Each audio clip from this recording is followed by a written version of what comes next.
Welcome to the learning point.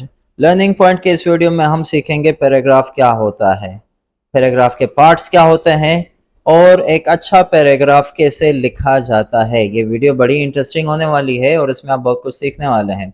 आप मुख्तलिफ paragraphs पढ़ते होंगे, लेकिन पैराग्राफ्स को किस तरह से लिखा जाता है और क्या क्या ऐसी चीज़ें होती हैं जो एक पैराग्राफ को अच्छा या बुरा बनाती हैं, इन तमाम चीज़ों को हम डिस्कस करेंगे।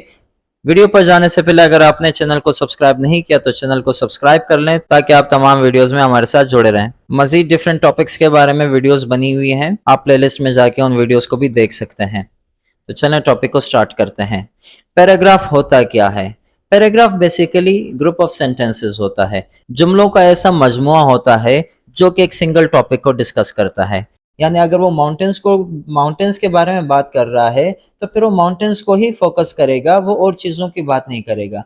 वो अगर उस पैराग्राफ में सोलर सिस्टम को डिस्क्राइब करना है तो वो सोलर सिस्टम को ही डिस्क्राइब करेगा, वो और सिस्टम्स की तरफ नहीं जाएगा। तो एक पैराग्राफ में पहली जो ख़ास बात होती है वो ये होती है कि पैराग्राफ का टॉपिक जो है वो मालूम होता है और उसका टॉपिक एक ही होता है, सिंगल टॉपिक होता है। अब पैराग्राफ के पार्ट्स कितने होते हैं? पैराग्राफ्स के भाई 3 पार्ट्स होते हैं। एक होता है टॉपिक सेंटेंस, फिर उसके बाद आता है सपोर्टिंग सेंटेंसेस और आखिर में आ जाता है कंक्लूडिंग सेंटेंस। अब इन तीनों को अलग-अलग डिस्कस करते हैं, ये होते क्या हैं, ताकि हमें अच्छे से समझ में आ जाए और उसको हम खुद से बनाना सीख जाएं।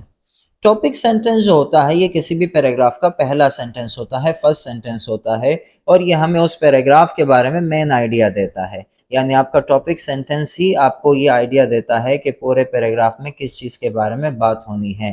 फिर उसके बाद आते हैं सपोर्टिंग सेंटेंसेस। ये एक से ज़्यादा जुमले होते हैं। टॉपिक सेंटेंस तो एक होता है, ये एक से ज़्यादा होते हैं। अब सपोर्टिंग सेंटेंसेस नाम से ही अंदाज़ा हो रहा है कि ये उस टॉपिक सेंटेंस को सपोर्ट कर रहे होते हैं, उसके बारे में एग्जाम्पल देते हैं, फैक्ट्स देते हैं, फिगर्स बताते हैं, डिटेल्स बताते हैं। तो जो भी ऐसे सेंटेंसेस होते हैं जो उस टॉपिक सेंटेंस को मज़ीद डिटेल में बताए, एग्जाम्पल्स दे, उसके फैक्ट्स एंड फिगर्स बताए, उन तमाम सेंटेंसेस को हम सपोर्टिंग सेंटेंसेस में काउंट करते हैं। सपोर्टिंग सेंटेंसेस को आप डिटेल्ड सेंटेंसेस भी कह सकते हैं, क्योंकि इन जुमलों में हम डिटेल बता रहे होते हैं उस टॉपिक के रिलेटेड।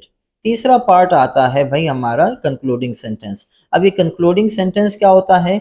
ये हमारा पूरे पैराग्राफ का एक समराइज्ड जुमला होता है। किसी भी पैराग्राफ का लास्ट सेंटेंस होता है, ये आखिरी सेंटेंस होता है, जुमला होता है और वो उस पूरे पैराग्राफ को ऐसा समराइज करके, समराइज का मतलब ऐसे निचोड़ कर, उसका जो गिस्ट होता है, उसका जो निचोड़ होता है और उसकी जो एक मुख्तसर सी एक जुमले में उस पूरे पैराग्राफ को बयान करने वाला जो जुमला होगा, वो कंक्लूडिंग सेंटेंस कहलाएगा। कंक्लूडिंग सेंटेंस स्टार्ट करने से पहले हम कंक्लूडिंग फ्रेज लगाते हैं। कंक्लूडिंग फ्रेज क्या होता है? जैसे कि in brief, in short, to sum up, to summarise, to conclude, इस तरह के फ्रेजेस होते हैं जो किसी भी पैराग्राफ में यूज़ किए जाते हैं कंक्लूडिंग सेंटेंस से पहले, ये सिग्नल देने के लिए कि अब हमारा पैराग्राफ का एंड आ गया है और इसके बाद ये जो जुमला है ये हमारे पैराग्राफ का लास्ट सेंटेंस है। अब ये तो हमने पहचान लिया कि टॉपिक सेंटेंस एक आइडिया होता है, मेन आइडिया होता है।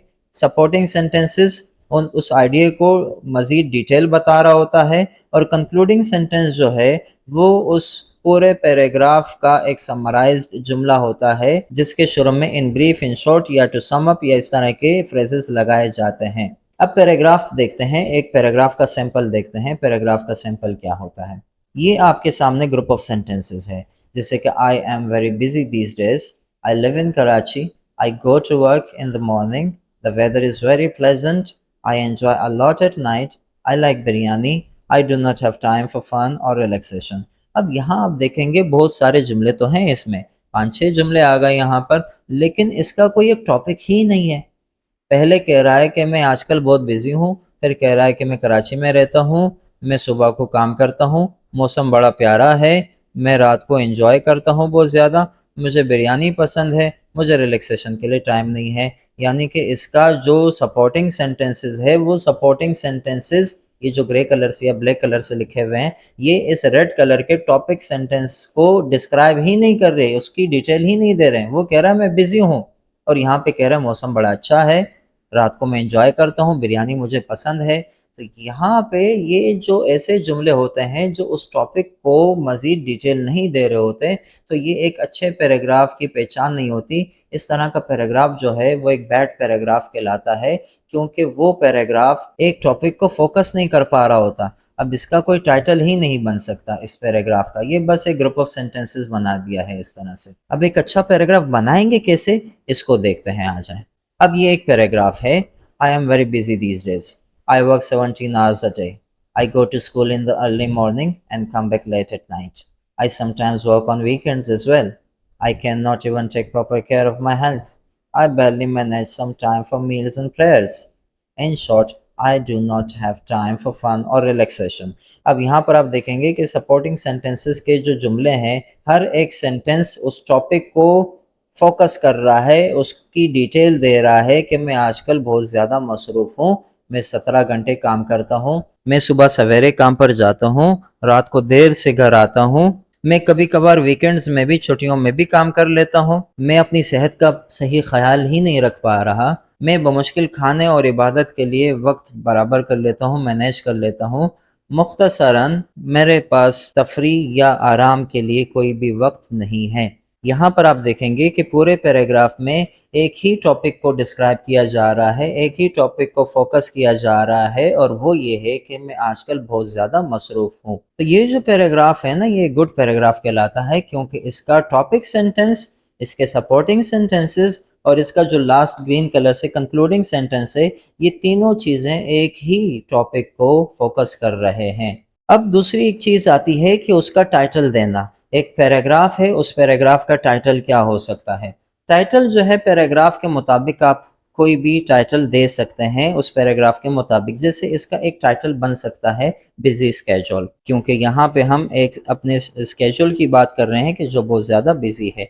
इसका दूसरा टाइटल भी बन सकता है बिजी रूटीन कह दें। एक तीसरा टाइटल भी इसका बन सकता है, और वो ये है कि एग्जॉस्टिंग स्केड्यूल। एग्जॉस्टिंग का मतलब थका देने वाला। अब वर्ड्स थोड़े से डिफरेंट हैं, बिजी मतलब मसरूफ, एग्जॉस्टिंग यानी थका देने वाला, तो थका देने वाला स्केड्यूल। यहाँ आपके सामने एक दूसरा सैंपल ऑफ पैराग्राफ भी है जिसके दो टाइटल्स बन सकते हैं। उसका टाइटल ईगल्स भी हो सकता है और मास्टर्स ऑफ द स्काई भी हो सकता है, या इसको आप यूं भी कह सकते हैं master of the avian world. अब यहाँ पे रेड कलर से जो लिखा हुआ है पहला सेंटेंस, ये हमारा टॉपिक सेंटेंस है। उसके बाद ब्लू कलर से है वो हमारे सपोर्टिंग सेंटेंसेस है, ग्रीन कलर से जो है ये हमारा कंक्लूडिंग सेंटेंस है। जैसे कि eagles are powerful, intelligent and wonderful birds. अब हमने यहाँ डिस्क्राइब कर दिया कि ईगल जो है भाई वो पावरफुल भी हैं, इंटेलिजेंट भी हैं, ज़हीन है, और ये वंडरफुल बर्ड्स हैं, हैरानकुन बर्ड्स हैं। अब ये पावरफुल, इंटेलिजेंट और वंडरफुल कैसे हैं, अब हम इसकी डिटेल देंगे, तो ये हमारा बन जाएंगे supporting sentences. They are known for their impressive size, strength, wisdom and sharp eyesight. अपने इम्प्रेसिव साइज, मुतासर कुन इसका जो जिसामत होता है, साइज जो है इसका, ताकत, अक्लमंदी और इसकी तेज़ आंखों की नज़र से पहचाना जाता है। They have large and powerful wings which help them fly high in the sky. इनके लार्ज, बड़े और ताकतवर किस्म के विंग्स होते हैं, पर होते हैं, जो इनको आसमान में, हवा में ऊंचा उड़ने में मदद देते हैं। With their sharp and exceptional eyesight, they can spot their prey from a great distance. अपनी तेज और बेमिसाल आंखों की नज़र की वजह से ये अपने शिकार को बहुत दूर से देख सकते हैं। Eagles have very sharp and strong claws and hooked beak.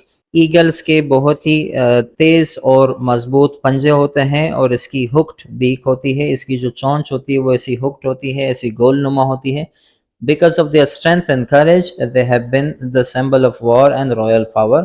इनकी ताकत और हिम्मत की वजह से इनको जंग और ताकत का एक सिंबल माना जाता है, एक अलामत मानी जाती है। ये हमारी सारी डिटेल सेंटेंसेस हैं। इन ब्रीफ, अब इन ब्रीफ से हमें पता चला कि यहाँ पे कंक्लूजन स्टार्ट हो गया।